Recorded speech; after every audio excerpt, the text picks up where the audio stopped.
believe so. I'd like to call to order the February 5th, 2025 Citizens Advisory Committee. Should we do roll call?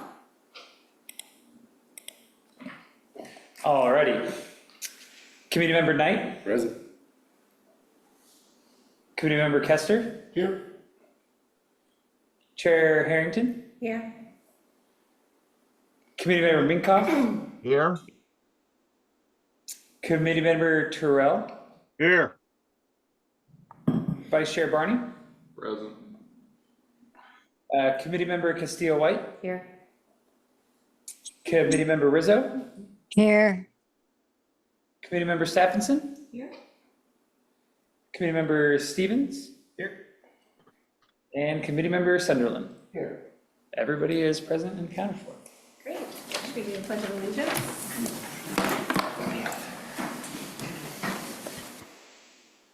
I pledge allegiance to the flag of the United States of America and to the republic for which it stands, one nation, under God, indivisible, with liberty and justice for all.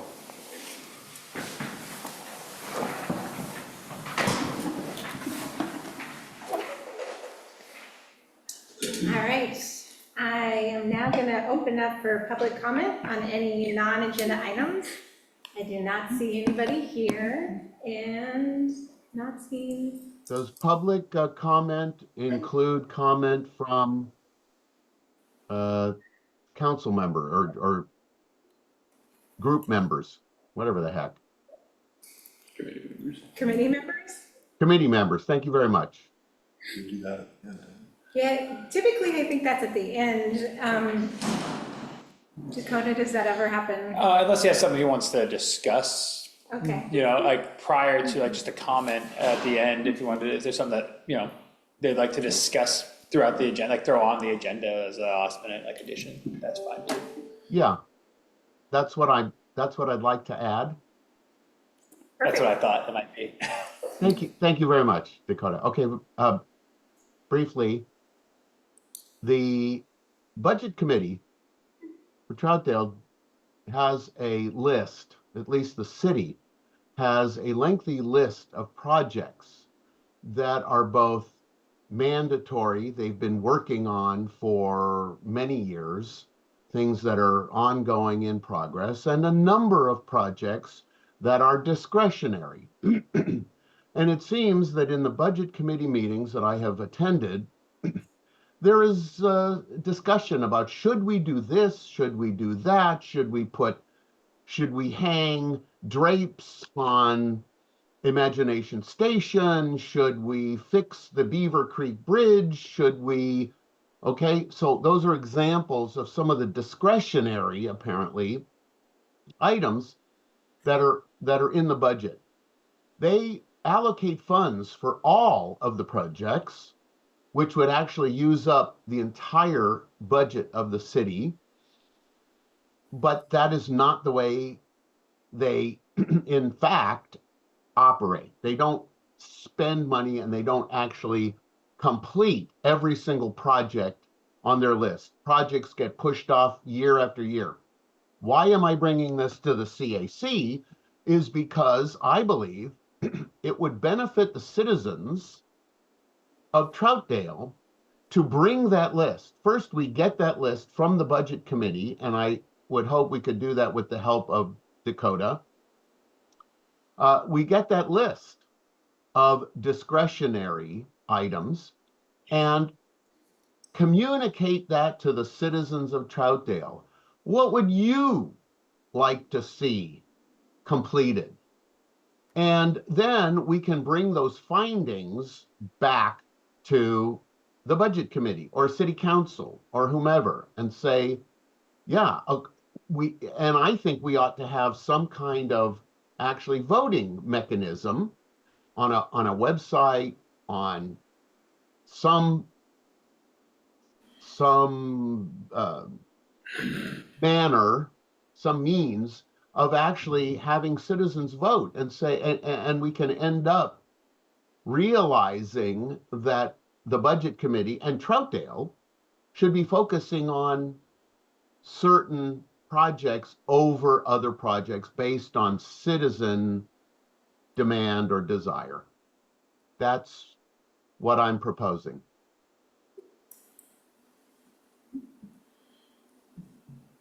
I think that's a great idea. If they would be open to sharing that, or maybe coming and presenting, and open to that feedback. And then we as a committee could certainly give feedback as citizens. And then as we go through the work of figuring out how we're communicating with the public, could maybe give recommendations of what might be a great way to get more feedback from the community. Yes. Is that something that you could provide, Dakota? You'd have to maybe get authorization first. Yeah, I'd have to see if I have to get authorization for something like that. I'm not entirely sure. That's something I'll just ask Erica about. I'm not. So I mean, they're in the budget. It's public information. So I'm sure I could just reach out, but I'll just double check with Erica and see if that's something I can just get that we can discuss, and see if that's something. I mean, I think it'd be a great idea too to have the budget committee come and present them to CAC. I think that'd be a wonderful thing to do. So hey, let us know what you're working on, type thing, and that way we can, one, let the citizens know, but also get some feedback for you. I know it is budget season right now. I hear about it all the time at work. Right. That's what both Erica and Heather are both working on right now. So, and they always look at those projects on like what gets, put to the back burner, or what's first and foremost. A lot of them, are capital improvement, as you'd assume. But yeah, that's something I'll ask Erica and see if there's a way, if I have to go through like certain channels, or if I can just get it and then we can have them come present. I can reach out to the chair. That's great. I think Chris was first. And then... So I guess I do also believe that could be a useful thing. Perhaps it could be brought up to be discussed as to whether it should be implemented after this April, since April is usually when we have the meeting to approve the budget. It could be useful information for the committee to consider as they're going through the budget and approving it. The only concern that I guess I would share as a member of that committee is that going through the budget tends to be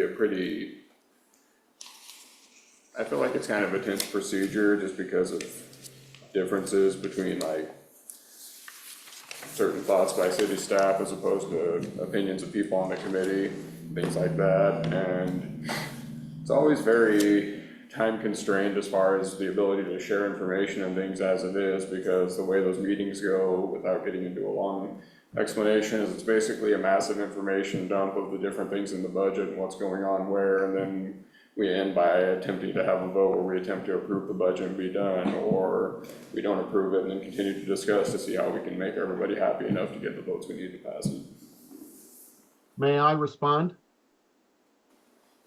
Sure. What I have seen and what I have heard in discussions with many people on the budget committee is that there is this general feeling of fear of Troutdale staff when it comes to budget decisions. And lots of people, including city councilors, are afraid to bring up certain aspects of the budget for fear of being reprimanded, in a manner of speaking, and or just simply ignored or brushed off. And I am not afraid. We should not be afraid of city council or city staff members. I bring up things all the time, and I do get those same kinds of reactions. I'm an alternate. I'm not actually on the budget committee, but I'm an alternate and attend those meetings, and I see those reactions. And I think that we need to stand up and we need to get citizen involvement, which is what we're trying to do. And we need to get citizen input and bring it to the budget committee and say, this is what the citizens want, regardless of what staff may think or say about it. And I'm not saying that just because the citizens voted a particular way, they don't have to act upon that. That is according to the budget committee, it's according to city council. but still, we should not be afraid to take on the mantle of communicating with the city residents and getting their opinions on what projects, discretionary projects, need to be handled. Obviously, the mandatory ones that they've been working on and that are absolutely required because of various regulations, Multnomah County or City of Troutdale or the state of Oregon, that's something different. But what I see is when it comes to discretionary projects, the discussion is very discretionary, for lack of another term. I mean, they just kind of banter about, well, I don't know, maybe we should do this and maybe we should do that, and I guess maybe we ought to try this, and maybe, I heard from somebody, they're not being provided a consensus of what the citizens want. Thank you. And Diane, I think your hand was up. Yeah, I feel before engaging in this conversation and put it to this, to try to put something to the citizenry, that it'd be nice to get a comprehensive, informative discussion from the city budget manager, along with the city manager, and maybe a seasoned counselor or two, understanding the budget. If we have a nice, robust conversation and hear from them, that would be also, I think, of value to anybody else on a committee that may later on join council or something. I think it could be highly informative, because I'm not sure about, and first, well, I'll go there later. I don't know what items are actual on there, because they intend, like they really think 100% it will come to fruition. There's only so much money, and there's the budget of staff and such. And so there's some things that we are not privy to, that what, on a different level, that what's in flux and what opportunities pop up at different times that are, like, let's say back then when we had the old city hall, we proposed a $7.2 million bond. There was 1/3 cushion. It wasn't all for the building itself. And that's why it gets a little weird when people talk about it. A lot of it was for the parking across the street, which I believe was, don't quote me, I'm gonna say $2-point-something million, okay? So when opportunities come up, if there was something for $4 million versus what do these new proposals look like that may be $20 million. So I think there's a lot of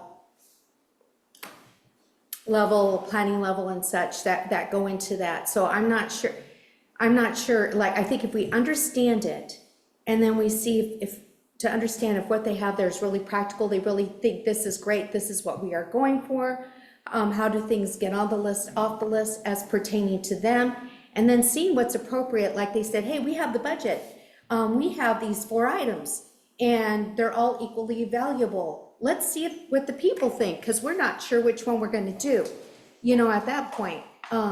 So I'm just not sure about the approach, and I really hope that anybody that participates in any meeting, if they felt concerned or whatever, that they would have that conversation, and have it with their leadership, and also have it with their peers at the time there to see if there's some cohesiveness and understanding, and having a good conversation. That's my opinion. Thank you. Sherry Stephenson. I attended the budget meeting last year, just wanted to see what it was like. And what I understood is that that stuff that Kevin's talking about, sort of discretionary, I felt that they plan all these projects in committees, Parks Committee, or like, I think they're really involved in one, that Beaver Creek Bridge, that's been on the list forever. But what I understood from the city, they actually don't do a balanced budget. They do list all the projects, but it's because they might get stuck on a project, so they stop it, and while they're waiting for something, they could work on another one because it's in the budget and it's approved. So that's what I understood from it. I don't know if that's a good idea, because they could actually spend and buy all these and bankrupt the whole city. But you gotta have a responsible person in charge, then that doesn't happen, right? But anyhow, that's what I understood from it last year when I went to it. So I think all those projects they intend to do, maybe we could be involved for long-range things that come up like we want to see. But I don't know how much we'll be able to prioritize for the actual budget year. I mean, I don't know. I think it's worth investigating and checking out. I really would encourage everybody to go to the budget committee meetings and just find out what's up. Great, thank you. And then Woodrow?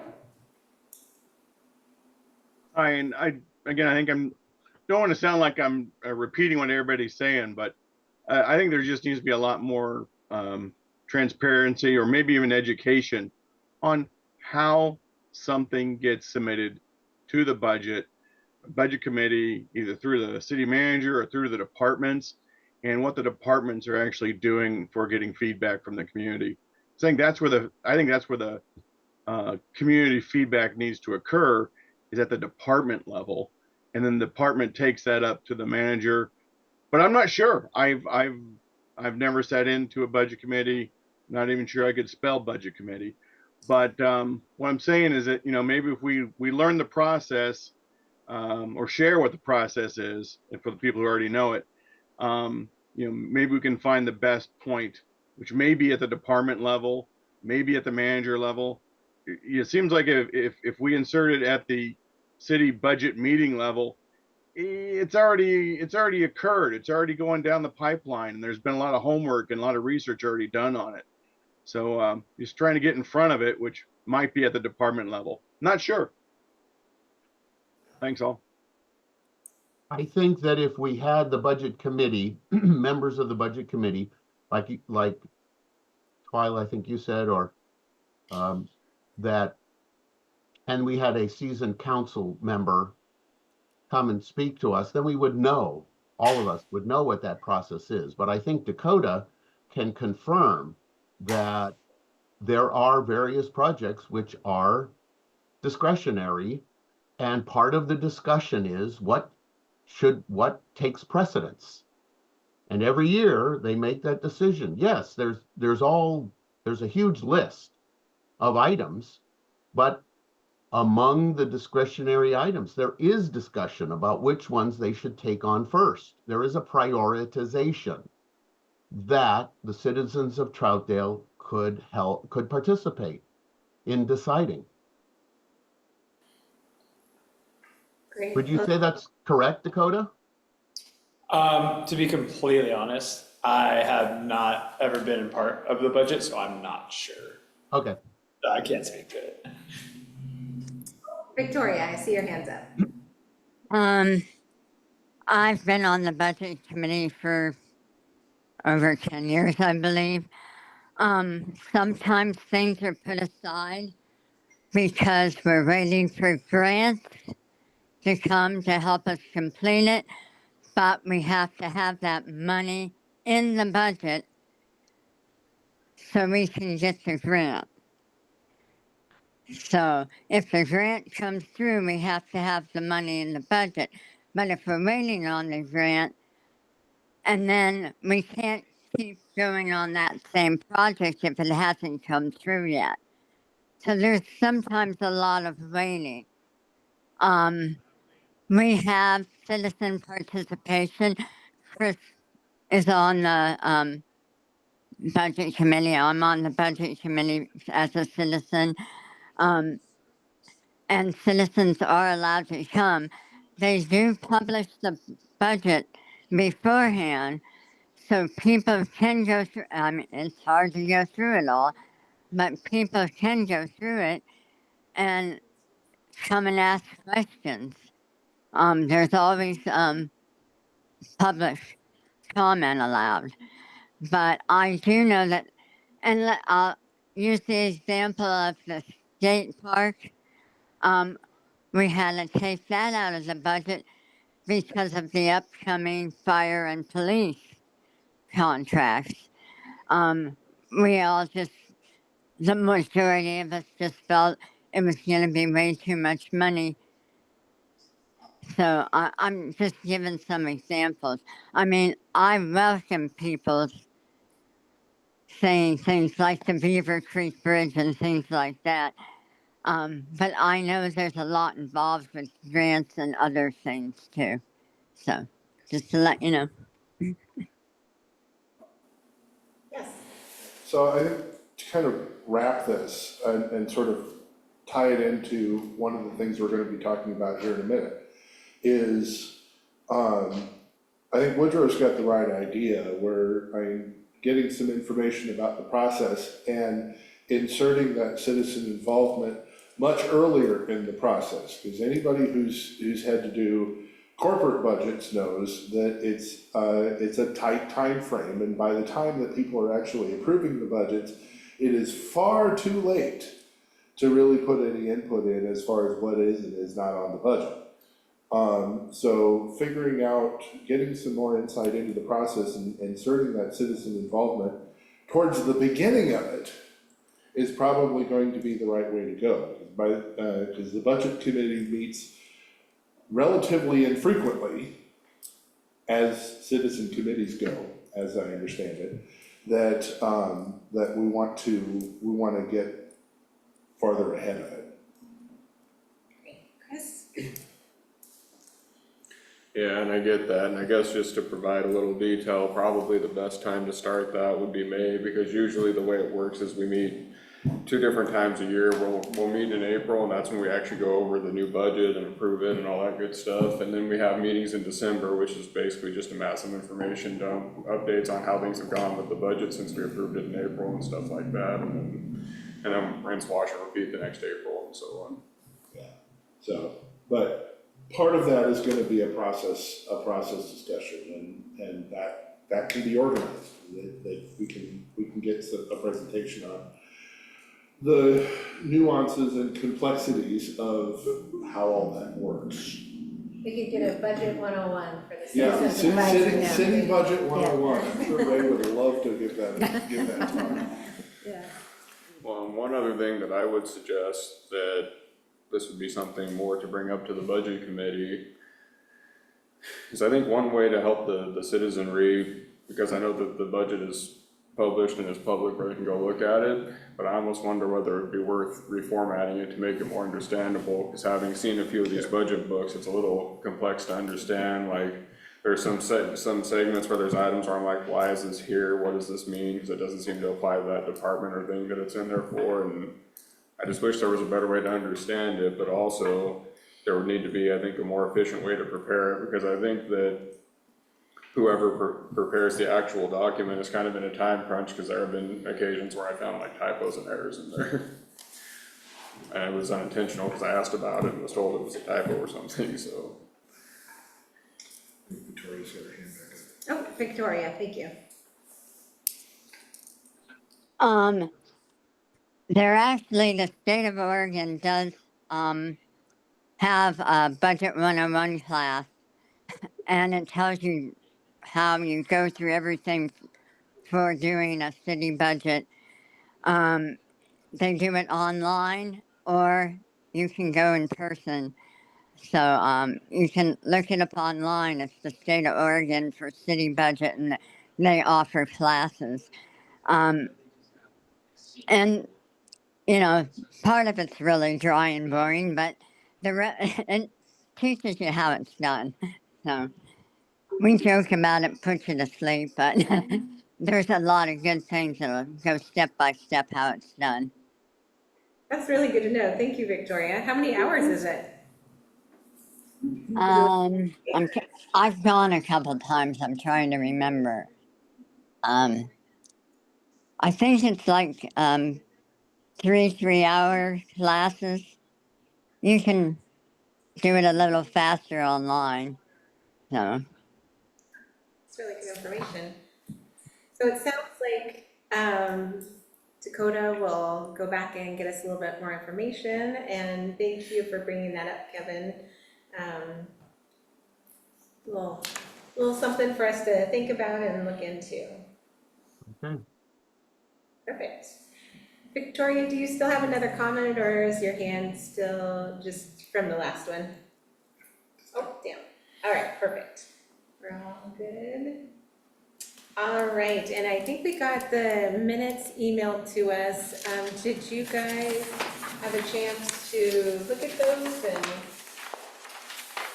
any changes, or I will entertain movement?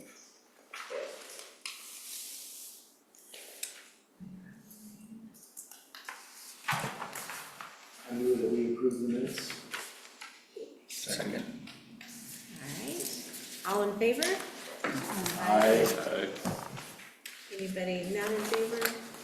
I do not see that. All right, great, so we have approved the minutes, and we are on to agenda item number 4, discussion. And the first thing we have up is our city council discussion of our proposal that we did last week. Time is so fluid.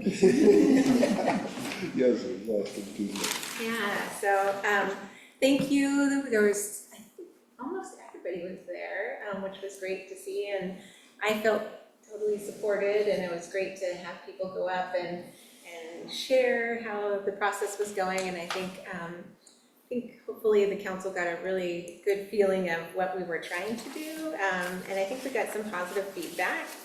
I was gonna share the notes that I took from that, and then I would love to hear from you guys if there are other things that I missed, and just to make sure that we capture all the feedback pieces.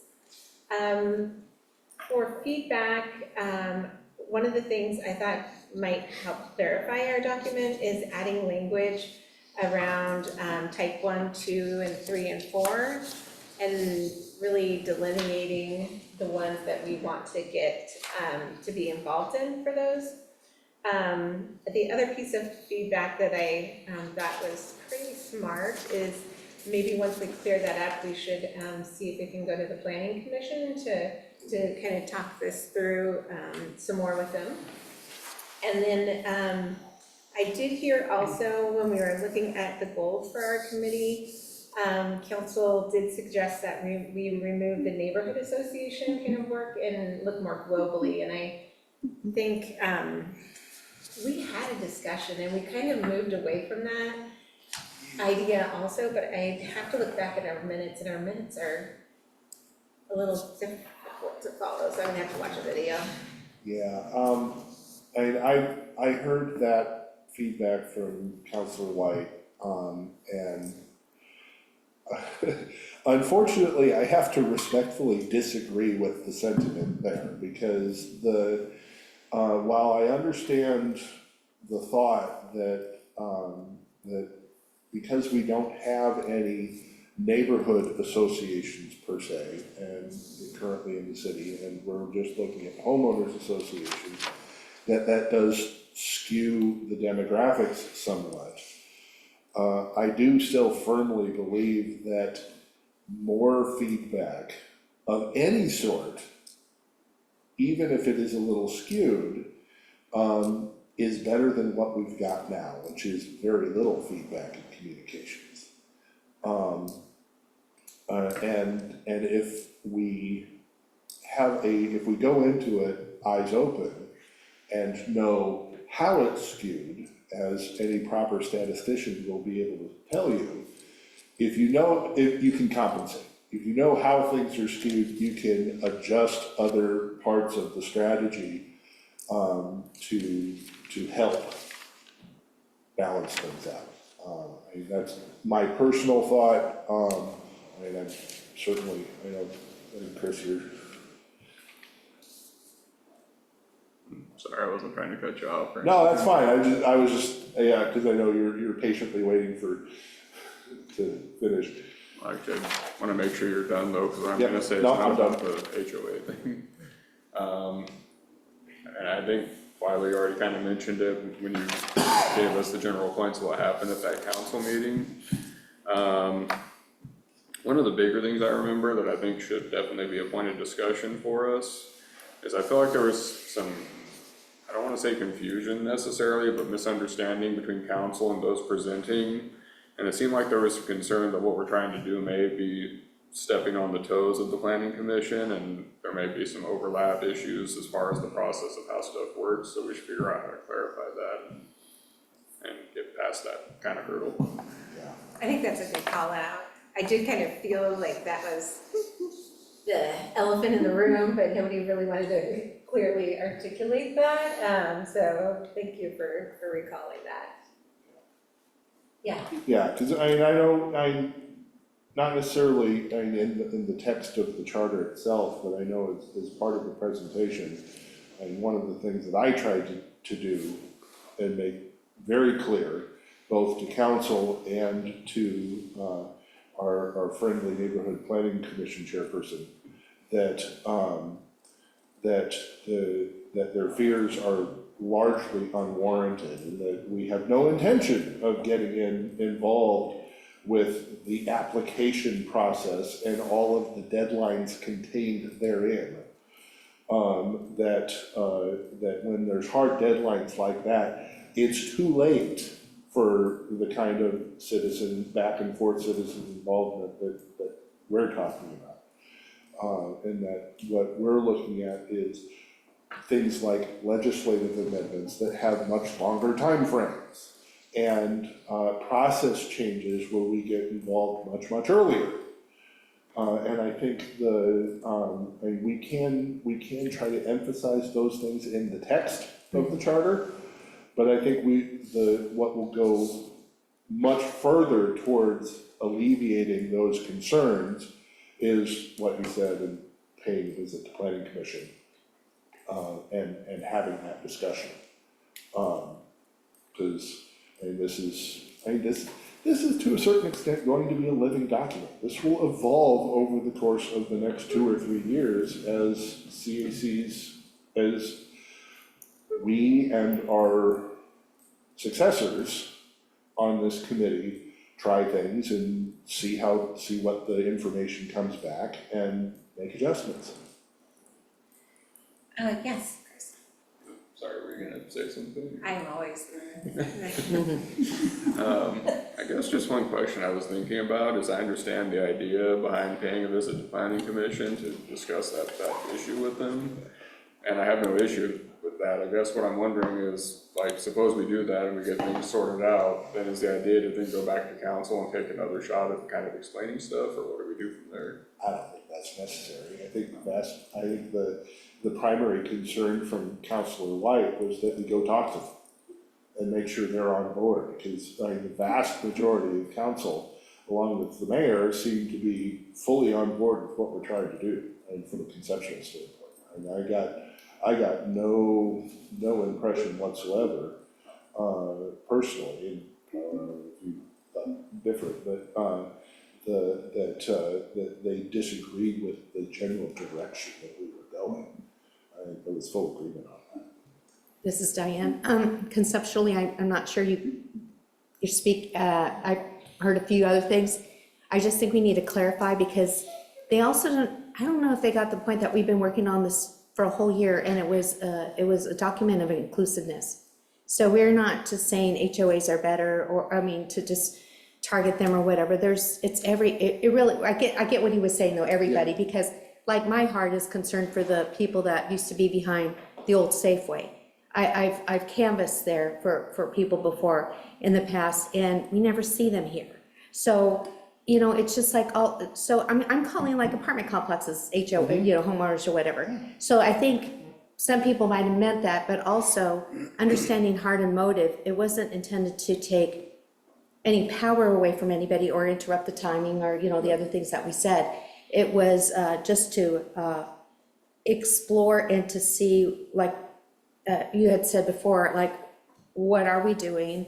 How do we matrix that? Like, how do we see that we're doing even more, and we're hitting that, we're reaching out to more people and such. We're just wanting all citizenry to be involved and informed. Mm-hmm. So I think it's good, like what you said, about just to highlight the emphasis I think is a very good idea. Yeah. I was, Shelby, I just think that the planning commission just wants to make sure that they are bound they are legally, it's their decision, it's a big deal. Mm. So I think that they just don't want something to interfere with their process or mess up, or we might get challenged because the proper things, or it's testified, and the testimony is, who has, what is it called, appeal rights and that stuff like that. So there's legally all these sorts of definitions of how things fall into place, and I just think we have to go to planning commission and work out all the things that they have issues with the writing of how it is, how they see it. I think legalistically, that's what they are very concerned about. Otherwise, I think they love the idea. I don't think they have any problem with citizen involvement. I would like to see more, but I think that's where their big concerns are. Maybe we could add a little language before we take it back to them. I know, Dakota, you put it very nicely when you were presenting and speaking. The intent is that it would come to Citizens Advisory, then it would move to so that comment from us would already be there and ready for them. So maybe if we can just put some of those kind of steps in here, that might make them feel better. Or we could get feedback and then have them help let us know what they would like. I don't know. Would you guys prefer we add a little stronger language of clarification before we go there, or just go and get feedback? We could be a little preemptive, because we, to a certain extent, we know where most of the concerns are. Yeah. We've heard what the fear is as far as pain points and such, as far as potential conflicts between the groups. So I think we can bolster that before we go to planning commission to do that communication and try to pass along that reassurance. Anybody want to take a pass at it, adding the language in the? I wrote the thing. I could do it, but I'm probably gonna have to email you for some clarification on the language for Somebody the else can take the type top 1, of this 2, one. and 3, and 4. Yes. It might be something that we could probably do together either this meeting or the next one. My thought process is I don't have it memorized, and maybe we could pull it up, but somewhere in their languages, CSC, about the charter, it says to look at things, I believe, regarding land use planning, and then, as you suggested, Twyla, to break that down into, here would be things that we would, and here's specifically things we don't want. Like, Yeah.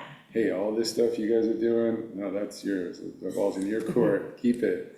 But when we do full comprehensive code amendments, when we do these high-level things to code, it does have to go through the CEC according to state law. And so I think what they were getting hung up on is, because really what this is, it's not going to change anything for the planning commission. Right. I think it was, and this is part of the original text online, so this actually might come down to us having, like me having to do a Muni code update, is for where it says quasi judicial amendments. Those are type 3s. And really, we only focus on type 4s, where planning commission does the type 3s. And then, of course, for type 4, like code amendments, we go to planning commission for recommendation to council, but council's the overall decider on type 4s. So I think that's where they were getting hung up on. They were thinking like, oh, are we gonna do, and this is what Adrian was explaining, is like, no, if we have a conditional use, we're not going to CAC first to comment on a conditional use or a variance project, because once they submit it to us and it's deemed complete, we move forward. We have, like, those are guidelines, those are hard set timing, but we're not going to be doing that. This is for the legislative process, for larger code amendments, like how we had discussed CFEC, things like that, that we set the timeline, planning, like staff sets the timeline on when we actually start the ball rolling to have the code amendment move forward. That, and typically we try to do multiple work sessions on those larger projects with planning commission. So all that is just bringing it here to just inform and receive feedback and discuss, similar how Erica came and talked about CFEC and just like, hey, this is what's kind of going on. this is a state regulation here first, and then like, so we just want to be better about that. And that's really what this is saying, is like, let us know about these larger projects. Now, for code amendments that are maybe an omnibus, we'll still inform you, but there's not really a lot of feedback. That's just based on development code. That is where planning commission lives and breathes, that's their thing. So there's not going to be a whole lot, but the larger projects for CFAC, or we're going, the larger projects of, we have to do it's not called a housing needs analysis anymore, but that's coming down the pipeline. Housing opportunity analysis, things of those, that is where we come here first, because we set the timeline on that. When we start working with planning commission on the grant, we already, for the main streets on Halsey kind of streetscape ideas and design guidelines, we have it already broken in. I've written it into our timeline that we have work session with planning or with CAC to receive that feedback prior to going to planning commission. It's like, hey, this is what the public's saying. These are what they liked and disliked from what we have so far. Now we're coming to you, having a work session, probably another work session before we actually come to them with a code amendment for a recommendation to council. So that's, I think, where they were getting hung up on, is we actually set the timeline on a lot of those legislative ones. For sometimes we don't, and the state's like, hey, got to do this right now. And that's where it's like, okay, and then that's a different timeline where we aren't able to set it.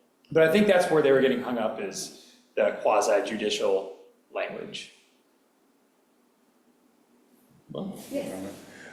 So Dakota, how do we boil that down into 2 sentences we can add into this? Yes. I guess you're the guy in that world, what are the things that we could potentially, and not to put you on the spot. No, totally. And we've discussed some of this already amongst here. And that's why I added this, just based on what I heard from during the meeting last week at City Council, is maybe removing this line here and just going, CAC shall periodically review the planning process instead of having this information.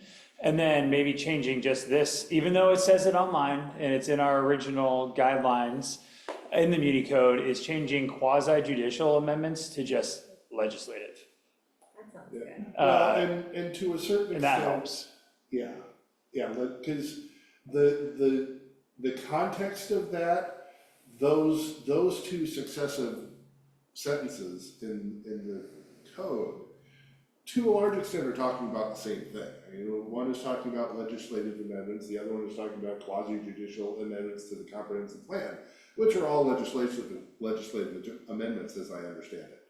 So, and I think you're right, Dakota. I think part of the concern from Planning Commission is that a future CAC, despite the fact that that is what is in the municipal code for our mandate, that a future CAC would actually try to decide to hold the city to that text, since, in spite of the fact that it's never really married up with procedural reality.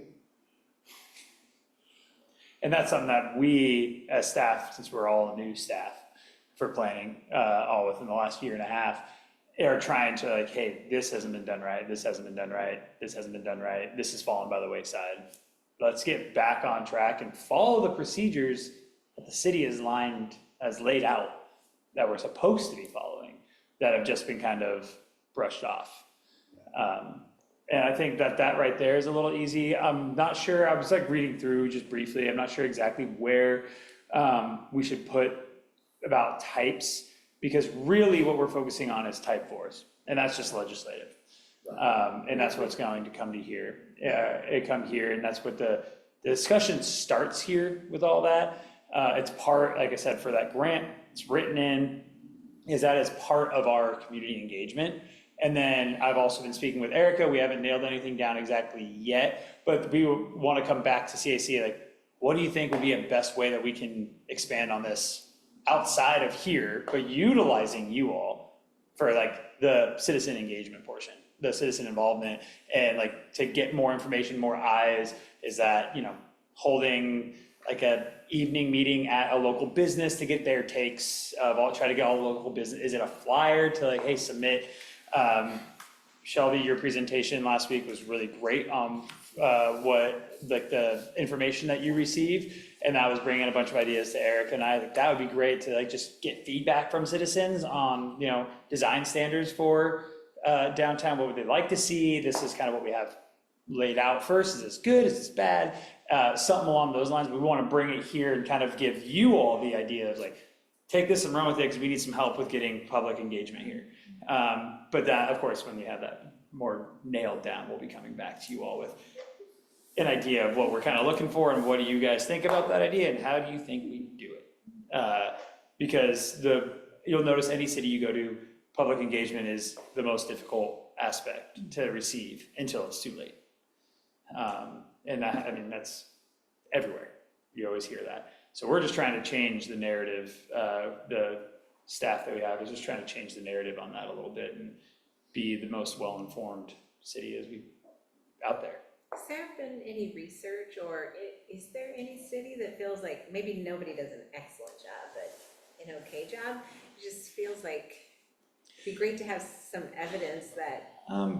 I think I can only speak to the two cities I've worked at. That's what I know. I haven't seen like a research report that's been done. When I worked in Hillsborough, posting things online, that's one of the first things that Nick and I wanted to do when we started here. It's like, that should be out there for anybody to read. Not everybody reads the website. Also, when I was in Hillsborough, we were working on making our public notices smaller, less dense, less legal information, because most people get them in their mail to comment, and a lot of people just throw them out. It's like, oh, it's not a bill. It's not something. It's like, okay, toss it. So trying to make them shorter and just like clearer to read. It's a requirement that we post the site for certain applications. So we're working on different ways of doing that.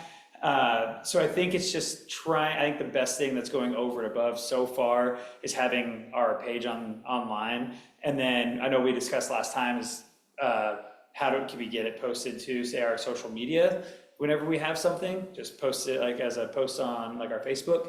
That's something I still have to work with Kevin about and see if that's something we can do, because it's not that Kevin does stuff like something like that in a matter of seconds. He's very quick at that. So it wouldn't be anything extra for him to do. Chris Ann already posts everything online for us. She has the credentials to do that. But just other ways to really kind of reach out. While we do for certain notices, we're required to notice to a certain number of square feet. It doesn't mean that only those people are allowed to comment. And I think that's what people get confused about. The house across the street from where the 200 feet ends, you're able to comment. It's public comment. It doesn't, just because you didn't get the notice doesn't mean you can't comment. If you see it online, you want to say something, you can say something. So I think also just getting that information out there that, rather hear it than not, and we can respond. And I think that's the other thing, is just knowing that like they'll always get a response. I know that wasn't what it was previous to us being here, but we always we don't less than 24 hours, you get a response, to make sure that you're aware of what's going on. If you have a question, call, anything like that, emails. So I don't know about other jurisdictions, or other studies. I just know from the other ones of what worked well, and even then, Hillsborough is a very large city. We rarely got comments on things. I think there was more people that came to meetings, but also Hillsborough doesn't have a CAC. So they have that wrapped up in their planning commission. So we're already going a step further having a committee like that. So. I did some research on the number of cities. 85% don't have a CAC. Mm-hmm. So 85% of our Oregon cities, LOC, you mentioned the League of Cities earlier, so that was where a lot of the info came from. But yeah, 85%, it's either the planning commission or the council, which is not how it's intended. So goal one wasn't intended for the guys in that authority to have the same authority for community involvement. Does that make sense? Yeah, totally, yeah. So, yeah, that's just my Understanding. research I've done, so. And only a few have youth advisory committees. Oh, wow. Yeah, there's about 2. So I guess back to the language. I'm sorry, I took us down a rabbit hole. So I have to keep my questions in my head. Do you guys feel that adding those two changes that you mentioned, and instead of using the quasi judicial, changing it to legislature or Legislative, yeah. legislative. I feel like that cleans up it a lot. Yeah, And it includes it massively. unless, and then maybe we just take this, to the planning commission, and have some more conversation, or do you feel like there's more that you guys would like to see tuned up? Pardon my ignorance, but the legislative amendments are type 4, is that right? Correct. Would it be appropriate to put in the parentheses type 4 after legislative? That way it makes it just a little bit more succinct, like planning commission, no, just type 4 is all we want, the rest are yours. And then for the definition of type 4, I brought too many documents today.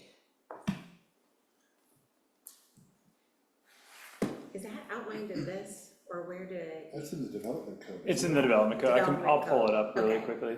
And then second comment / question, again, pardon my ignorance, is the type 4s like have to go through CAC, or is it still, well, we may ask the advice of the CAC, is that something that needs to change, or is it still a? Not all type 4s would go through, like I said, like an omnibus Sure. wouldn't necessarily, but it's for the large, typically how it's written here is anything that how it was originally written, not in our charter, but how it was originally written is that any type 4 that has to do with the comprehensive plan must go through CAC. Okay.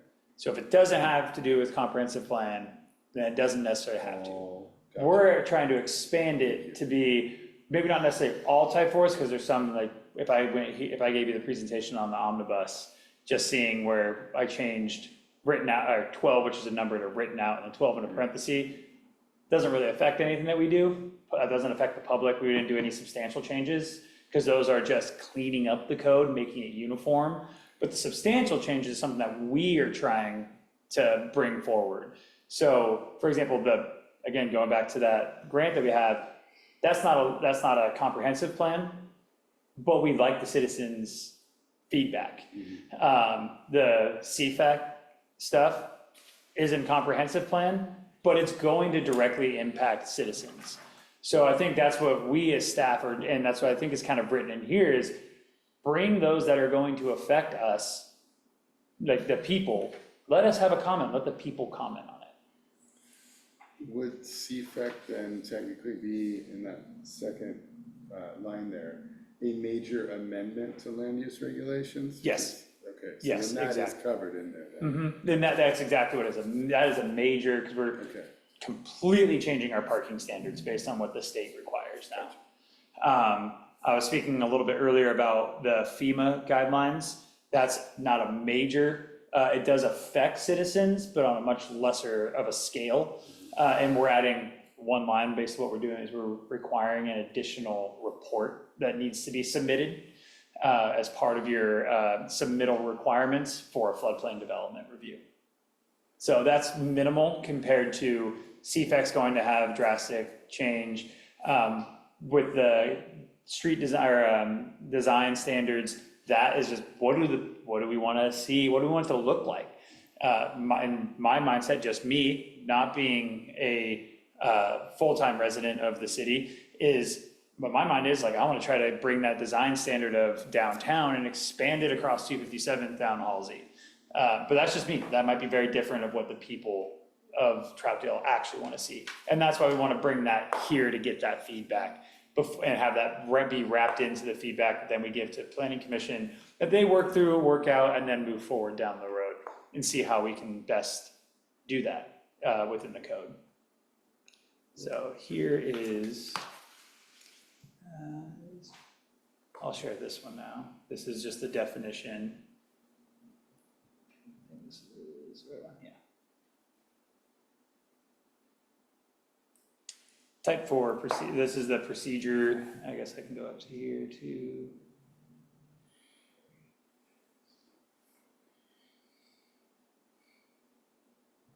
So here are the different types listed out. So type 4, legislative, and again, that also covers like the housing needs analysis, equity or economic analysis, all that is all going to be wrapped up over the next several years into our comp plan update. So that's why we need everybody at this committee to be involved in that, in both all these like things we have to do to then, because that's what needs to be added into, that guides a lot of the comp plan update. So that's why it's best to have you aware rather than, oh, we did all this stuff, and then, by the way, we have to do a comp plan. Here's 75 pages for you to read that you don't know anything about, and now we have to update the comp plan based on this information. But yeah, legislative, and this is the procedures. So I think there's, Were you gonna say something? Yeah, I was gonna wait till you finished. Oh. I really appreciate it. I just want to thank you for helping walk me through that. And I think after understanding the definitions, the changes that you made make a lot of sense, and I think really clarify, I think maybe what the sticking point was with council. And so with that, I'd be okay with, accepting that, and then maybe making a plan to go talk with the planning commission about this document and explain it to them further in person. Sounds good. and I will say, I think, Will, you had a great point at last week's meeting, that while this is kind of just going on a deeper dive of what is already currently written, our focus is outreach. And I think that's something that is, got lost a little bit in the discussion, because they were focused on those two really minor edits.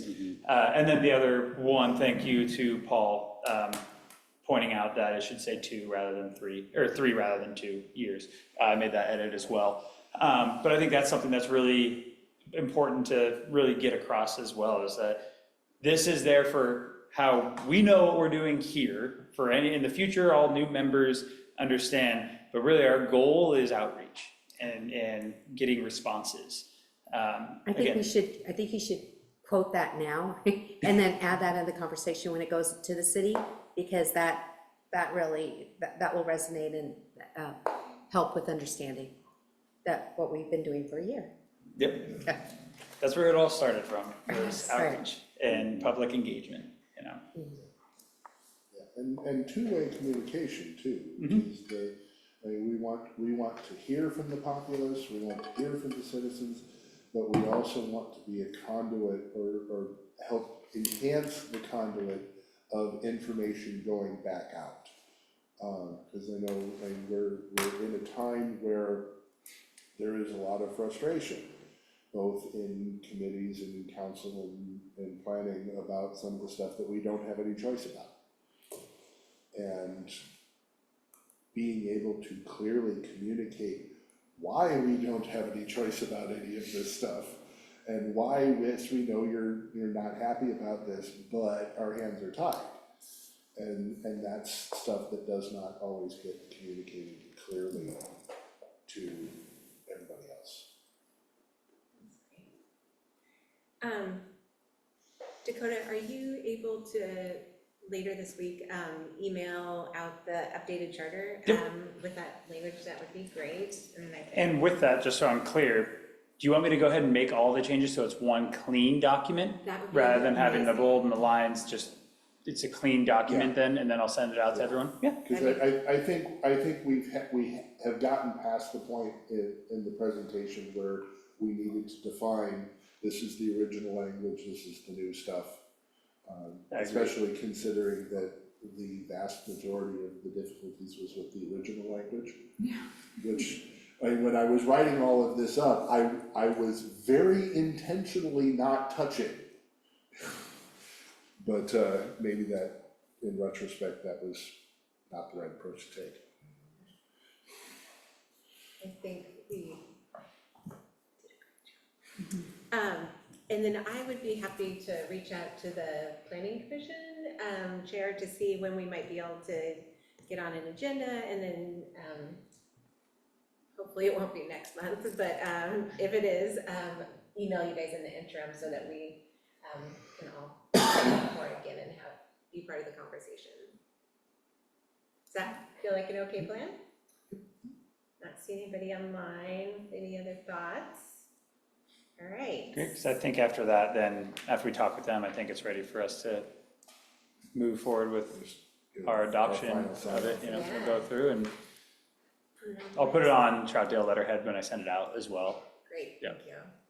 So. All right, looks like our next agenda item is from the month I have in front of me, goal setting for 2025. And I feel like we just kind of started this conversation, you know, it's outreach, right? And I know Dakota, you had talked about and just mentioned again, having somebody come and kind of talk to us about all the different ways that the city engages with the community. And in my head, I would just love to start an Excel spreadsheet, because I'm that exciting, with the different buckets. And then kind of start looking at levels of engagement with those, and then start also thinking of other ways that maybe aren't captured there. So we can at least have a baseline of what we know we're currently doing, and then see how those are working and figure out how to move forward. So I don't know if you guys have thought about the outreach piece much more, or, yes. I did. I was looking at our minutes from the last time, and there was some good ideas. One thing, and then I also, it was fun, I looked up what AI said a Citizens Advisory Committee duties are. So look that up, it's fun, okay? It's really fun. So it gives you some ideas to where, okay, what are we supposed to be doing?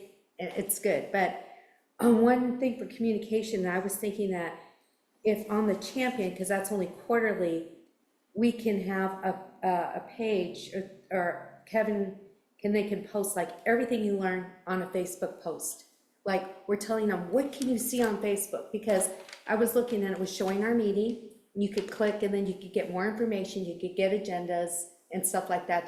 Kevin's being really good about showing what meetings are going on tonight or what's coming up. And then PSAC was listed, but I go, why didn't he say what PSAC means? People don't understand acronyms. But if you clicked on it, then you get to see the whole outline, the agenda for what's going on for PSAC. So there's a lot of things that are included in it, but I think it'd be really nice and include bright pictures and let the community know what are you able to see on Facebook. Another idea I had was on the champion also, gather all the volunteer opportunities that we currently have, like it with Marley and the different departments or whatever, what's going on and what ways can you volunteer? Because I'm thinking once somebody gets engaged in volunteering, then that may segue into them joining or benefiting and learning and having knowledge to then be on a committee. So I think there needs to be a segue to do that, and we need to personalize it more. So when we introduce committees, let's say on the champion or Facebook, anything that I think should be done on the champion should be repeated on Facebook if people do not read the champion. But I think when we say something about the city CAC, there should be a picture of all of us together. Something that personalizes us, because it's a lot of words, and I might not look at the words. But if I see a page, it's like, oh, look, they look like normal people. I'm not scared. We're not sitting on a podium up high like the old city hall, that we're gonna lord over people. And then what would be nice too is if there's a topic that we really want them to come in and we want to hear from them, that some way we get to highlight it. Some like, please show up to this one. We'll have cookies and engage with us, or just something that makes it, a little exciting, because if they come to a lot of these meetings, they may be bored to tears, but they might have enjoyed the chicken conversation when we were talking about chickens or no chickens in the backyard, or whatever it might be. But again, everything that's on the champion, then there also, because it could even be a little quarterly section that we get to share with the Parks Committee gets to do and have their picture, and then something they're working on. But again, something just to personalize it. So it's not just a whole bunch of words and then like, so you could get different people, new people from all areas. That the apartments, we could also put a poster on whatever is, when they're getting more committee members. And then with, again, pictures of all of our faces together, and So please join us so we could introduce and then start getting more participation. But I think that letting them know all the volunteering opportunities is a good way to make new friends and to connect. I like that, and I love the idea of maybe once we have, is it June when we get they do the applications for new members? So maybe that first or second meeting, we could have somebody come and take a picture of us all together, because I think it's so nice just to see, oh, I know that person, they're my neighbor. Yeah. Yeah, I really like that. Well, so those are just thought bubbles, so that's all I have when I was reading that. It's a lot of numbers. These are great ideas, I love it. I guess maybe I kind of wanted to do two things, kind of more like, I guess, procedural and kind of bigger level before we dive in. One, with goal setting, I definitely think that outreach would be one of the goals, but I think we also had a recommendation for another goal earlier in the meeting. And I wanted to ask if possibly Dakota still had a list, and maybe it was several months ago, maybe we kind of were like, throw that on the maybe list. Is that list still around? And if so, could we reference that with a goal setting? And then secondly, as we dive into each one of these topics, there was probably 6 great ideas right there. And I think that if we had a place to be able to kind of bulletize these and keep them on there for when it's appropriate to bring those back up. And here's how we make this more robust with some of these great ideas that may take participation from other people and city staff to make happen. I would love for us to be able to catalog these ideas and keep them in that, like you said, the bucket, so that when it comes back up on that topic, to dive in on that. So I know 2 points there, and I don't want to take us off this topic, but so long as we come back and ask if anybody has anything else that they want to add to this year's goals, as long as we get there before the end of the meeting. We need the budget committee list where we have all the ideas. But ours, we don't need funding for. Well, we don't need funding yet. Because, I mean, there may come a point where there's something of particular interest where we want to, do a town hall again. That could potentially require a small amount of funds. And if we really wanted to dive wholesale into the concept of trying to have like well-represented neighborhood associations, creating things like that would absolutely take a budget line item. But that's probably further down the road. But they're all ideas. I know, we do need find that last list, because I think, Diane, you had that idea of the town hall and getting the different committees together as a potential goal also for this year we had discussed, yeah. And so I'm sure there's a lot of other gems that we're not remembering. Tack a town hall onto one of the first items. Oh, thank you. Woodrow?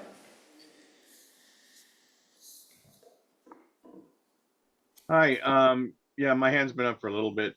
Going back to like the priorities and some of the goals. My question was, do we know what other committees, and if the council or even the city manager has any medium or long-term goals or priorities that they've documented that we can look at?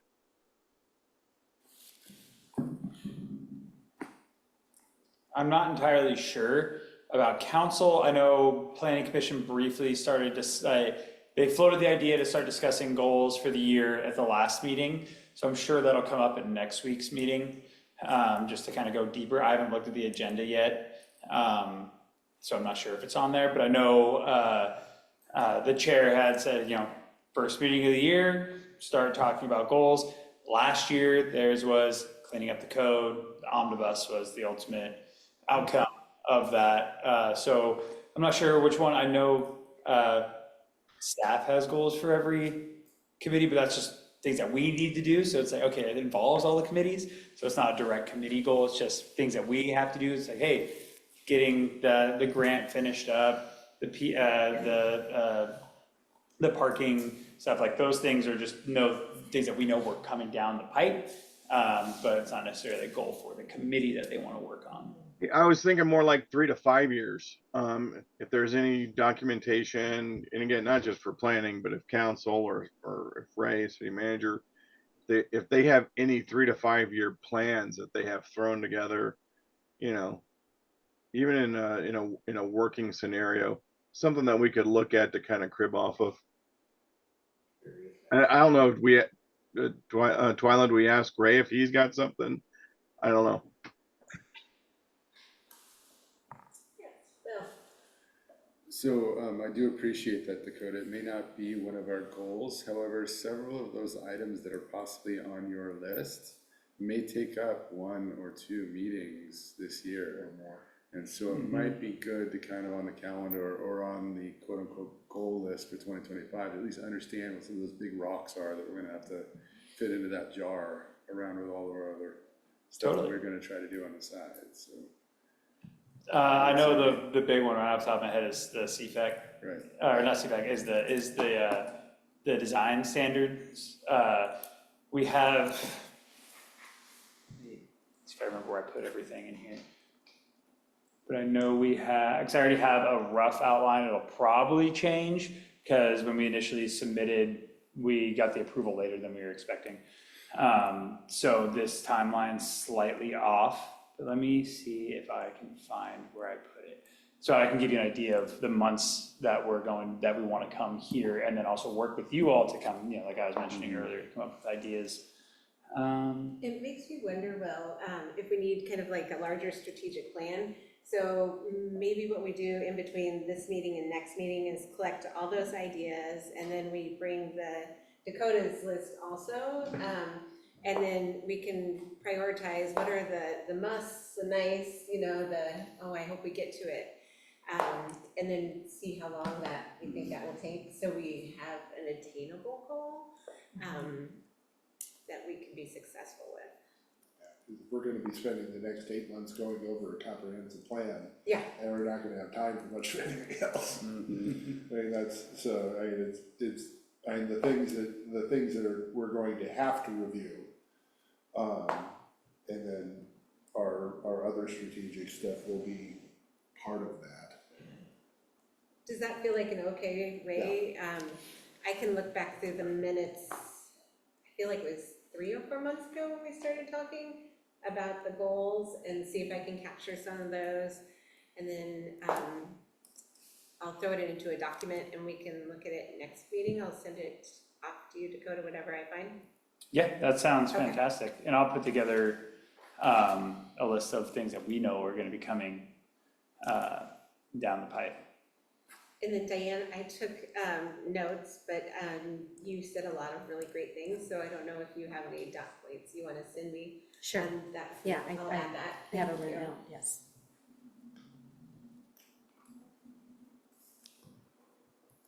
All right, any more discussion? Oh, sorry. So I guess if I were to put together a quick list of things that I've heard so far regarding goals for this year. We've got Dakota's list that we're gonna find out their timelines and what needs to happen. I think we wanna finalize the CHC charter, get that done, booked, it's ours. From there, do our first citizen involvement program review to create a baseline potentially, to be able to identify our current situation and figure out some sort of metric to be able to understand, are we trending up, are we trending down in the future? And then the big one, which I think is the one that we're all excited about, it's gonna take a lot of other buy-in from other people and creating potentially programs, is all of our ideas to improve that process. And a lot of the things that Diane came up with, I know I've got a list, I'm sure everybody has a list of ideas and things there. And then also the budget committee list, as mentioned previously, I would like to suggest for that. Did you put town hall? No, it's the town hall on there. And let's see, budget. I'm putting photos. Put that on there too, yeah, No. let's get this list and kind of, it can still be dynamic as we go along and still have things to the list for you know, and this will probably go into 26 and maybe Oh, 27. But at least we won't be wondering, what do we do next? I don't remember. Oh, yeah. It might be helpful to, I mean, have a limited number of goals, right? And then there's things that we want to do to help deliver on those goals. Like I'm hearing one is definitely improve engagement. The other is some repeatable approach for getting feedback from citizenry. Like, okay, now how do we hit each of those? And a lot of the ideas that are kind of feeding toward those. So it's our goal, and then okay, now that here are the steps we're going to take. So separate few. We don't want to have like 20 goals. Yes. Right. Yeah. But capture them so we have. Capture them, narrow them down Yeah. to one day, and then work on one at a time. Sounds like the budget committee discretionary list. We're gonna have our goal list looking like the city budget. So for our initial grant discussion, in our proposal, again, the dates are off. We are required to have a consultant on board by April. So then once we get the consultant on board, we will develop a work plan and key message with them. Once we have that, we'll be coming to CAC. So hopefully we get them on earlier than April. So either April or May, we'll be coming to CAC with that just initial, hey, this is what's coming. And then, let's see. And then from June, July, August, sometime in that time frame is when we'll be coming with proposed code edits to receive feedback from CAC. And then that's also, in that time frame, also is when we're planning on having 2 work sessions with Planning Commission after we come to CAC. So that's how it's listed out in our draft timeline right now. Were we supposed to also review the comprehensive plan this year too? So that's not going to happen this year because we need to do those other things first. Okay. I need to get exact dates, but Erica just told me that the HOA needs to be done. We need to start working on that this year. So that's going to be something that'll probably be later on this summer, probably like August. Because that needs to be adopted. We need to have that fully adopted in 2026. And then right on the heels of that, we have the economic needs analysis. I can't remember the exact frame. And that's coming down because then those 2 get wrapped up into the comp plan. So, and those both take about a year now that we need to have those, plus their state requirements. We have to have those done by 2026 and then by 2027. And then we get on the comp plan, work through the comp plan. And then right when that's done, we have to do it all over again. And that's how long range planning works. Ooh, baby. It's not one of my most fun things to do because they're just really strung out projects. But that is so that's stuff that we need to do. I think the housing needs analysis, it has to be done every 4 or 5 years. The economic needs to be done every 7 years. And then the comp plan needs to be done every 10 to 20 years. So, if we do it every 10 years, that's basically every other year we're redoing those things that we did the year before, or at least starting to work on them. Because they do take a really long time to get all of that information. They end up being, several hundred pages long. Let's be ready to read. And we'll have a consultant for those as well. We're going for a grant to help us with the housing needs analysis. I believe we're going to be submitting that sometime in either June or July. But I have to double check exactly. We've had light discussions, Eric and I have, but we haven't nailed down exactly with the dates yet. But we'll be then moving that through all while the other grants working through that. And, yeah. Any other discussion on this topic? Feel like we have a vision, we'll collect our ideas and get those all on the list next month and then figure out which ones are our priorities and make a plan. I guess I'll just say, sounds good. All right, looks like next on our agenda, staff communications. Alrighty. So you've heard me talk about a couple of them. Planning is in full swing this year. It seems like everything always kind of gets put off at the end of the year with the holidays, and then it all comes swinging in pretty heavy to start the year. So I am going to City Council next week for the for the introduction of the marijuana facilities code amendment. This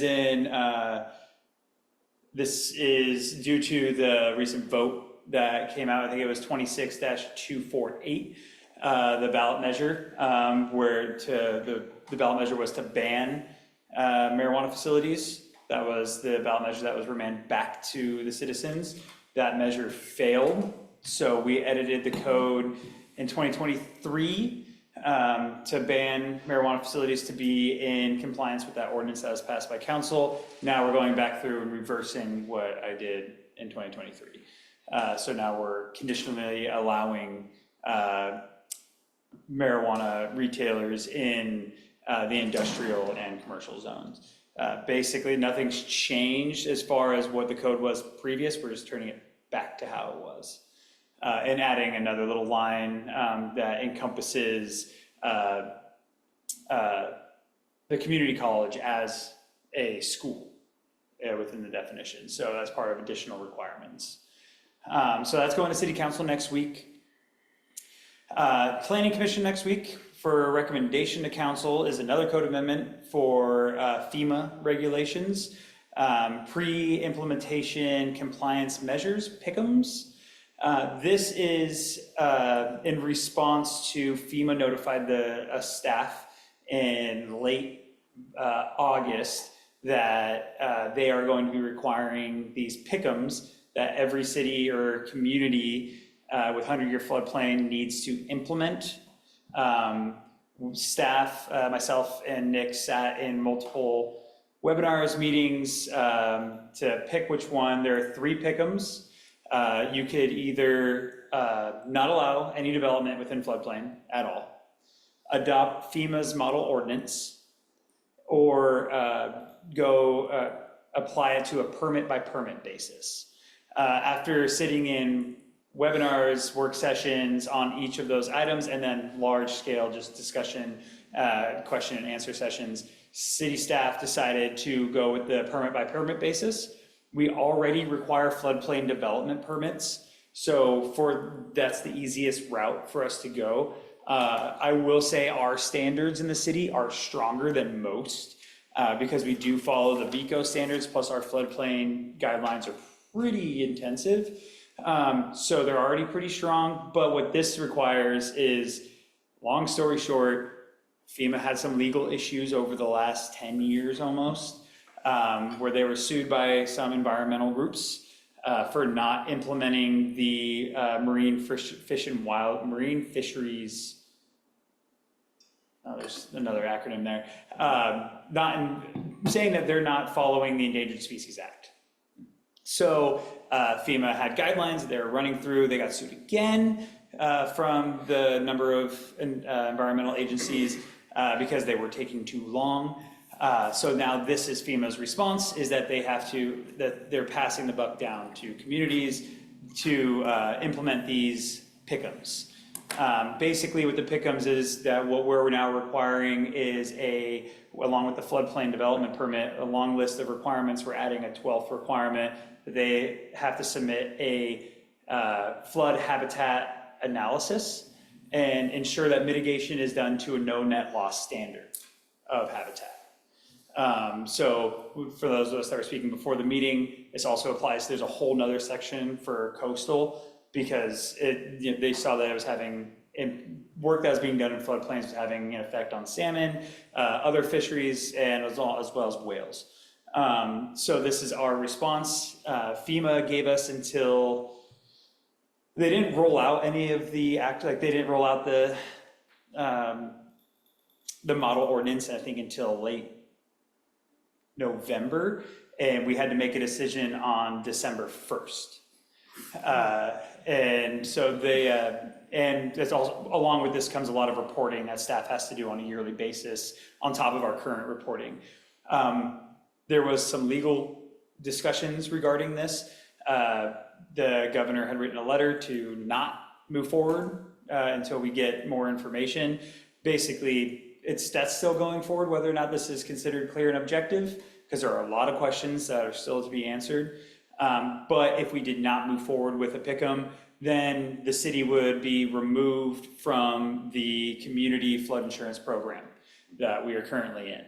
That's a report that I do every year in October to make sure that we're still doing the things that are required to keep us part of the program, so that way citizens can have flood insurance within the city, and it brings the rates down slightly. That program is a total opt-in if you want. It's not a requirement. We would like to, because we have a lot of floodplain within the city, and we would like to keep our city within that. So that's what we're doing moving forward. So basically, it's just a single paragraph of another requirement, making sure that any work done in the floodplain is done to a no net loss standard to meet the biological opinion from the Marine Fisheries Collective. So those are the two big ones for me personally. We received a couple other applications that came in. There's a site development review that was just submitted for property up in the industrial area. Basically, Amazon's going to be doing some truck storage and on a separate site, as well as some maintenance. So they're going to be building a small temporary structure. Temporary in the sense that it's not stick-built, but it's going to be there for the length of their lease. That just came in.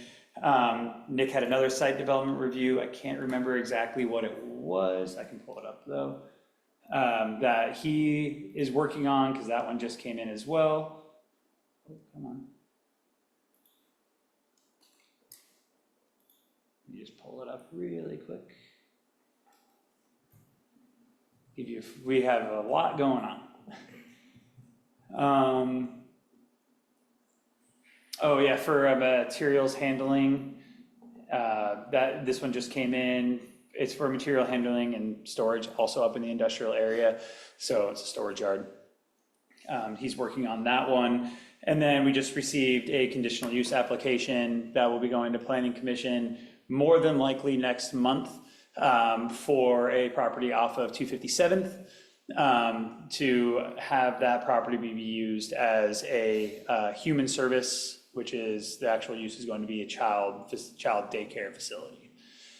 So those are the big ones that are coming down. So we've been very busy, and that's not touching on what Erica has been dealing with, because I know she's been basically locked in her office for the last couple of weeks on meetings every day. We rarely see her. She's been very, very busy.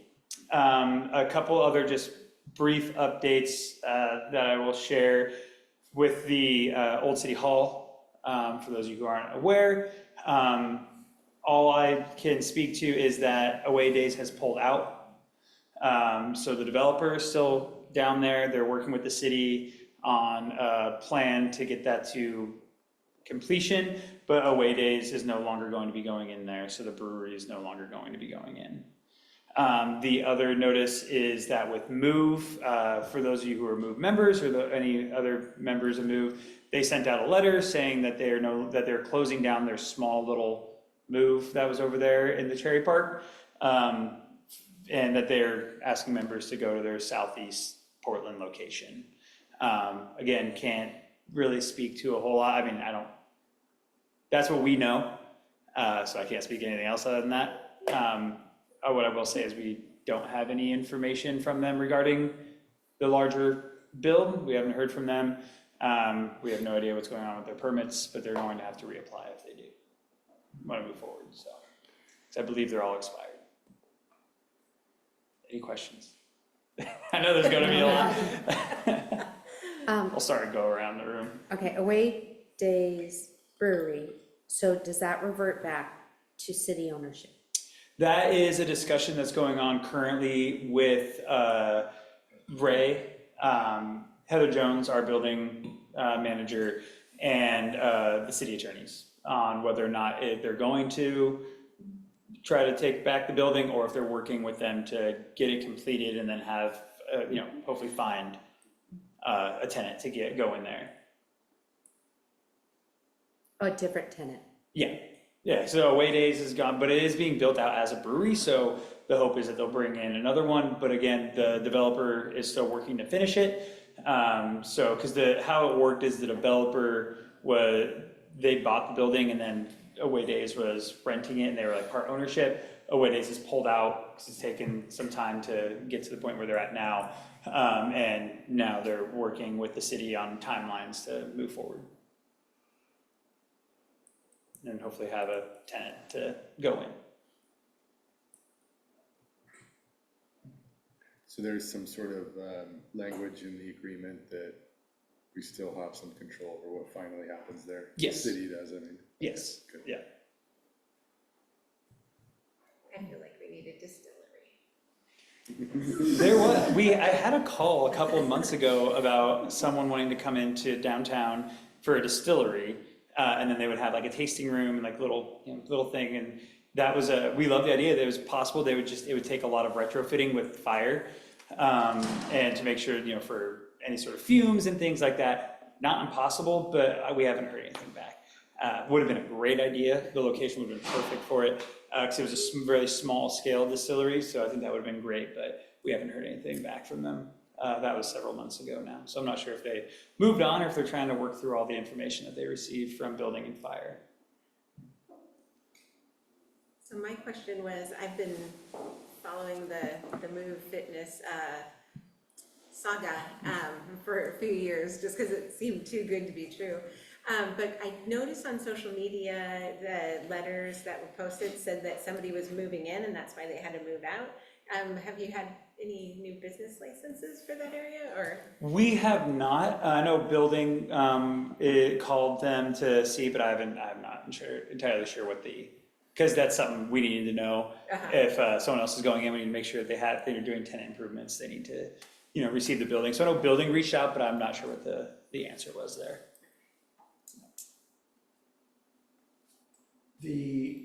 What was the Chinese restaurant in downtown?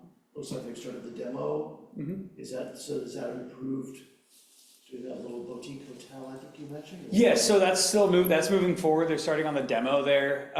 They have their demo permits, and then they are, so they have their demo permits, they're doing everything on inside. It's gonna take quite a bit of work, especially in the basement area. But they're moving right along to do a restaurant and upstairs boutique hotel. Cool. Chris, you had some questions, right?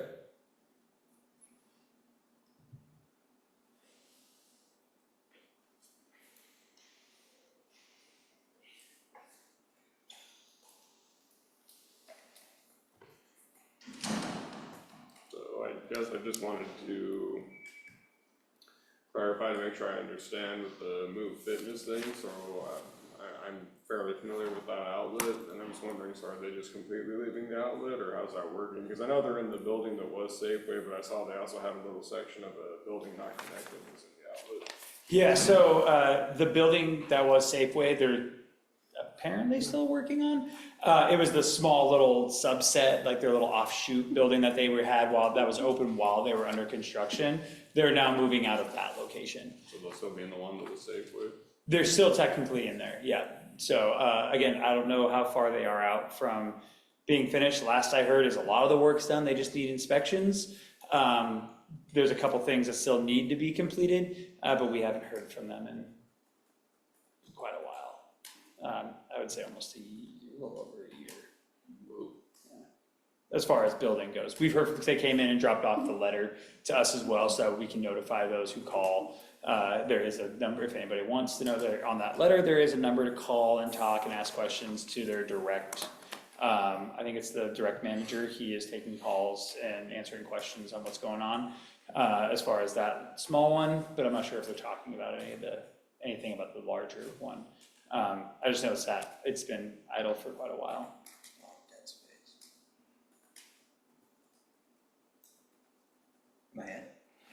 Yeah, any other questions? Yeah. All right, this is Frank. So what are the possibilities of City Hall and brewery in the same place? Do you know the funny thing is that's been like staff has been like, hey, let's if we could do. I'm seeing an both. opportunity here. I'm just saying. That's the first thing Nick said. He's like, hey, City Hall and brewery. Let's City make it Hall, work. brewery, distillery. Yeah, that wouldn't work. It opens the door for planning to move and parks to move over and. So there is discussion about a new city hall. It was on last week's city council meeting. It has been bumped to, I believe, Mayor Ritma said sometime in either April or May to have the discussion. That's something that our building manager Heather's been in several meetings along with the architects. There are some designs. And they're right now what the idea that they're kicking around is right next door here. But we'll see. I know there's a lot of other discussion. I know old City Hall wouldn't work, it's just too small. We've grown too much. Yeah. So the whole point is to have us all together. And you know, there's been other ideas kicked around in different locations, but I know Ray's hope is to keep it in the downtown area. So they're working through that. There's a couple of designs. They were gonna bring it to City Council. Hopefully it won't take till April or May. So I know they're, you know, kind of chomping at the bit to just get City Council's feedback so they can keep working forward. Going back to the FEMA question, Mhm. I understand you're dealing with floodplain, but do we have anything on, I know the fires down south last summer were a big deal. Mhm. Do we have anything in the city that we're looking at potentially, if we have another gorge fire, is that part of our insurance? I can't speak to the insurance. I know right now, Nick and Erica are working with a grant through the Oregon Fire. And they're doing theirs, and along with Jonah, our park superintendent. Yep. So they're working on, there's certain locations that have been identified as risk zones, one of which is the Palisades, which is kind of ironic considering. That's exactly my next question. Yeah, so, which is kind of ironic considering Palisades was down in California as well. Yeah. So there's been they did a debris cleanup last summer. They're working right now, Nick and Erica, about sending out another notice that they're going to be doing some sort of event, I believe in April. Nick will have more information on that. Again, that's the first focus is Palisades because there's only one entry and exit. Yes. Into that area. So I know that they've kicked around, I'm not sure if they're moving forward with this or not, but they've kicked around the idea of having, evacuation signs posted throughout and, how to get out. Cause unfortunately it is developed, we can't put in another access point, with how it's designed. So there is only the one access to the south, to that location. So there's been discussion about, putting in fire evacuation signs in order to how to get out, along with continuing debris cleanup. I know they're going to be doing another one, I believe this spring, to make sure that debris and yard debris, stuff like that. It was very successful last time. Mm-hmm. They're also working with a community member that reached out to potentially host like an open house, and be there to answer questions and discussions. And I know they did an ice cream social last summer with some more information. So Nick would have more information on the fire grant that we're working with. He's the one kind of leading that, him and Sound Jonah. like some great CAC opportunities. Yep. Yeah. Yeah, I know, when I know more about when it is, I will let everybody know so we can. Just out of curiosity, looking at the map, does that include the Sandy, you have that isolated area that goes down? I believe it's just the Sandy Palisades neighborhood. Does it go down to the river Um, on that backside? yeah, so the area that is in discussion is the entirety of this. Okay. And then Parks has been doing things along here as well, what they can. It does not incorporate Jackson Road, no? No. Yeah. I believe that they're focusing on this one right now, and then I know there's a couple other ones along this side. Yeah. I think Jackson Park Road might be the next one, and then I'm not sure. I know there's three. That's another one way in, one way out. Yeah. So. Yeah, and that's a privately owned road too. Yeah, and the Gorge Fire, how many years ago? The potential for a simple campfire in August could potentially lead to, Mm-hmm. Sorry, I know there right now has been Sandy, but I know there's two other locations along the gorge side that they're going to be continuing to work with, and increase fire safety, increase fire education, debris cleanup, things of that nature. Cool. Thank you. Mm-hmm. Any other questions? You know, when is since you talked about Sandy Palisades and its limitations on access, but isn't that the Berry Fields next to it? Isn't that a planned development sometime in the future? I don't know when, but I think it is a planned development. Isn't it? I haven't heard anything about it. I know we haven't had anything, I know we'd like to develop it. I think it's on the, I think it's already a planned development, but I don't. I'm not sure. But it's a planned development to go in, but I think that's when the generations move along and then they want to sell it. But it's, Yeah. I believe that I it's, thought it was tied up in some trust. It is. and I think that's what it is, but it is, Yeah. but I believe that I've heard that it is a planned development. So then that's why some of the roads in Sanibel say it's, dead end to the field, so there will be other access coming out at some point. I know, I don't think we have anything that's been approved in like final plat. I'm not sure, I have to look, because obviously that was done previous to me being here. If they have a final plat, then they're vested. But I don't, typically a final plat needs to be recorded, and that means it's all broken up into whatever potential lots and streets and things. So maybe there's just a concept, and they'll come in for the actual subdivision, PUD, and move forward, similar to how Sweetbriar Development did. They just submitted their final plat information, and so they're working with Public Works right now on getting a couple things fixed before we move forward with the approval of the final plat. So that way they can move forward with development. Oh, I guess I'll also mention, I've been receiving calls just regarding what's going on 3rd and Buxton. So that is a project, they just received their final plat approval as well. So that will be, I believe it's 4 lots on 3rd, and they would tuck under parking from the rear. So they're kind of, they're basically like duplexes in a sense. So, but they're on individual lots, so individual owners, but they do have a shared wall. So 2 buildings with a shared wall. They look like a duplex, but they're separated by the lots. So they just submitted for their first building plans.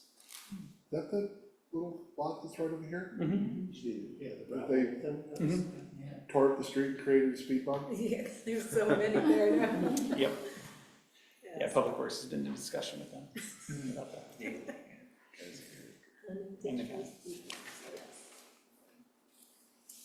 All right, should we move on to committee comments? Anything further?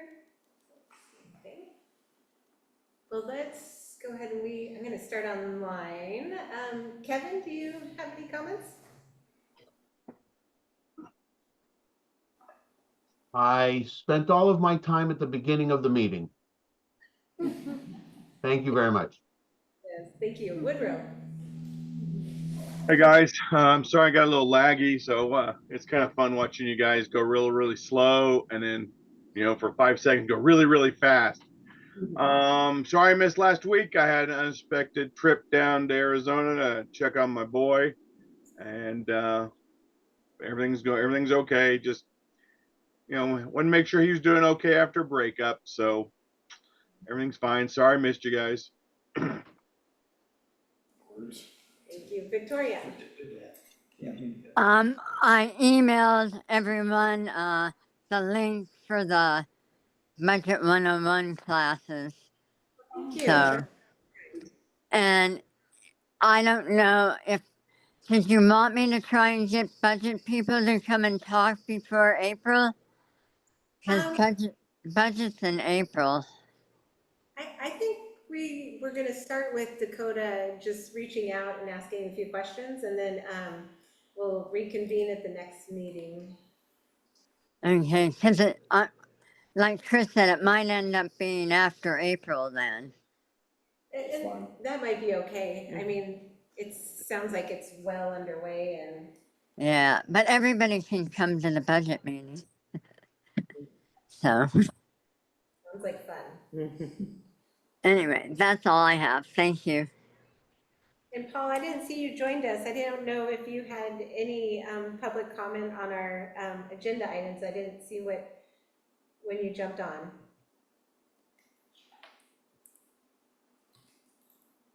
Doesn't sound like it. All right, we'll start in the room then. Diane? Okay, very good meeting, thanks everyone, and I saw a friend of mine had posted the Sonoma County Sheriff's Office invited people to come tomorrow, saying that our voice mattered. They're reviewing the public safety services contract with the Multnomah County Sheriff's Office. So as part of the process, they were wanting input. So that meeting, there's two coming up, Thursday, February 6th at 6:30, and Monday, February 10th at 6:30. So there's one tomorrow. I plan on coming just because I haven't been to that committee ever. So I think since the sheriff's reached out to everyone and letting us know your voice matters, that I will attend tomorrow night. Is that right? Where's the meeting at? It is, whoops, I have to go It back. should be here. Is it here? Yeah, it's here. Okay, public 6:30. safety meets tomorrow. I know, I was like, what? Yeah. You'll have to. Explain, yeah, I'll Yes. explain when my turn. Yes. Yeah, good meeting. I mean, one thing that, a question that just came to mind, I know there was a mention at the city council meeting about, talking to Bremick, in response to the concerns brought up by Yield Pub, talking to Bremick and getting some of their folks to move parking spots. Was that done? I mean, has that street opened up at all? Cause I've noticed a few more cars on 4th Street, and it's not hugely problematic right now, but I was just curious if there was any motion on that you're aware of. I have no idea. I think that, I mean, if so, it would be Ray had spoken to them. I know Erica, after the planning commission meeting, I think brought it to Ray, because they meet weekly. So I'm not sure what came out of that per se. Okay. There's certain things I'm not aware of. Yeah, no, that's fine. Keep me out of the loop. I guess, and then the other comment that I had is, the sort of preemptive temporary closure that Multnomah County did on Buxton Road this morning, which, I'm not sure where the breakdown in communication was, but it created all sorts of chaos, with the busing in Reynolds. There was, for a short period of time, there was somebody out there from the district that was directing people, but they only got so far as the elementary kids, and they didn't do the high schoolers, and then people got all, and even some of the middle school kids going to Walt Maury got misplaced. And it was just a grand scale mess. And I appreciate the effort from the county as far as preemptively closing a road that we know for a fact people get stuck on when it gets a little icy, but the coordination with the school district seemed to be sorely lacking. Or at least not given early enough for them to put together some sort of plan. So I know it's not really anything you guys can do anything. I think it seems like it was pretty last minute, because we found it the same way everybody else did. It's like, oh, Buxton's closed. Yeah. Okay. So, but it's, it was a morning of chaos, and it's just one more thing where, I mean, there seems to be not a whole lot of active, forethought going on at the county level. That's it for me. Just wanted to say thank you to Adrian and Twyla for presenting last week. You guys did a great job. It was a nice way to tie in a bow all the work that you both put in on that. And I also was really excited and proud to see how many of us in this group showed up to support and be there for that. I thought it was really encouraging as well. It's really nice to see. So I want to give everyone a pat on the back for that. Okay, I will just ditto that. I was gonna say that. And then I was gonna say that public safety meets here in this room tomorrow night at 6:30. And we wrapped up our survey, our public safety survey, and we did discover that there is kind of a sentiment out there about having our own police and fire. And so perhaps might be one of the reasons the building got pulled from city last week, city council, because that is our highest priority, is to fund police and fire. And and then the other thing is public safety is, with our meeting tomorrow night, we have Burton, the comfort dog that is coming from the sheriff's office, is gonna be there. So if you want to meet the comfort dog, please come, tell your neighbors and friends. I know that I've asked them to try to post it out there, and so I just hope everybody saw that comfort dog's coming, so. Anyhow, that's it, thanks. Yeah, I am certainly passionate about safety and such, but I tell you, you don't come from a dog. Super cute.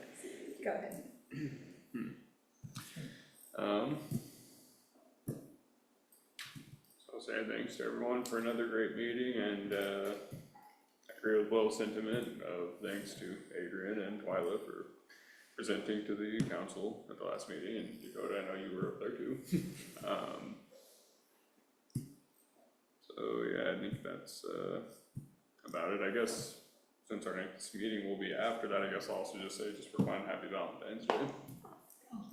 Yeah, thanks, man.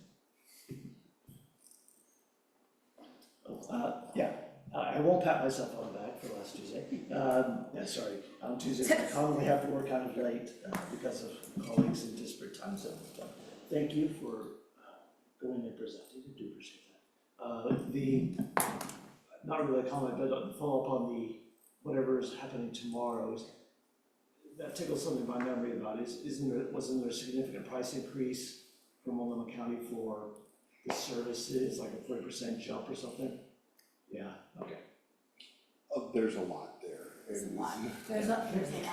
Go to the meeting and you'll get more of it. Tomorrow's meeting would shed light on that, or? No, we do have, there is another branch that is meeting, that there are a few of us on that is looking at the contracts and negotiations and that, so, but tomorrow I think we'll be looking. Tomorrow's PSAC.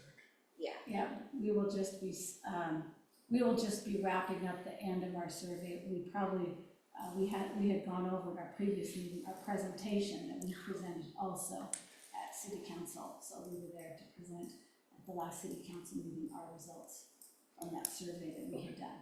So we're just gonna wrap up at our meeting tomorrow night. But otherwise, the best way to learn more about the situation would be to what? If you want to, they did post, apparently the results are posted on our, they told me they posted them on the website. I actually haven't double checked, but they posted our results from our survey stuff. No, but in terms of the financials. Oh, the financials? Yeah. I think probably the work groups probably. Yeah, which is, the next working group meeting is on February 10th. Which is on the meeting schedule on the website. Yeah, and I want to be sure. Yeah, I'm done, I'm done. Thank you. Hey, this is Frank. Yeah, so that's a contract negotiation, so some of this is gonna be behind closed doors, you have to be aware of that. But I'm trying to remember how the council is comprised of, it's like council members, someone from planning, it's like a mix of everything. So, and then you bring up tomorrow's meeting, and you mentioned fire, but where are they at in the meeting? They do not, we don't have anybody that ever gives us information, but Ray has, he apparently quarterly gets stuff, and he said that he would give us stuff. We've been busy with our survey, so I even asked him to, hey, where is we at on that? Yeah, I've been to like 3 meetings and. Yeah, so the fires only come one time, Huh. and that was because. Well, now we have a dog, fire department. Makes sense, so. Yeah, the dogs with the sheriff's office. Right. Yeah. So it would make sense to have both, I'm just throwing that out. Yeah. So, great work on the survey, and then also the presentation at the council meeting, I think it was a score, for sure. Great starting point, I got a ton of notes. I need to send those to you, is that right? That would be, yeah, I'm gonna compile a list. Yeah, and I compiled a list of all the stuff I wrote down, basically, and great ideas. I mean, my hand's still cramped up from Diane's comments, actually, so. And that's it, thank you so much. Yeah, great, well, thank you guys. thank you, everybody who came last week and supported. I do have one more question before we close. I've noticed on Robbins Way, I walked that, and then they did some sidewalk improvements right in front of the park there, the RV. I know it's Woodrow prefers it not to be called RV park, but and they dug a trench there, and there's just been water that accumulates, and it's standing still, and I just worry for when spring comes, there's gonna be tons of mosquitoes. Is there any plan for that to actually go somewhere? That one, I believe, was the county's project, so I'm not sure. Okay. Because they didn't need any permits through us since it was county right of way. What do you mean by Robbins Way, Twyla? Well, Robbins Way, it kind of, if you go down Robbins Way, it dumps you out onto the street there. Yeah. And then where it kind of curves up into downtown, I don't know if you guys have walked that. When they did the project, they dug a deep trench, and I thought they were gonna connect it through somehow, but it's just clogged up. So I'm sorry, can I jump in? Yeah. This is like my daily route, so as you come down Robbins Way, if you look off to the right, there's actually a culvert where that stream goes underneath. And I think what you're asking is, why didn't they connect Yes. that culvert to that and have everything flow into Beaver Creek? Yeah. Which is what I thought in my Yeah, head, the so I'm original not plan. sure what's underground, but I know and the stop sign hasn't been replaced, or the speed sign hasn't been replaced yet either. That's another thing I've noticed. On that culvert that they dug out, they took out the sign and never put it back. So, yeah, county. All right. Let's see if I can call around. All right, well, maybe I'll entertain a motion to adjourn. Motion that we adjourn. Second. Okay. All in favor? Aye. Thanks. Have a good evening, guys. Hi, everyone.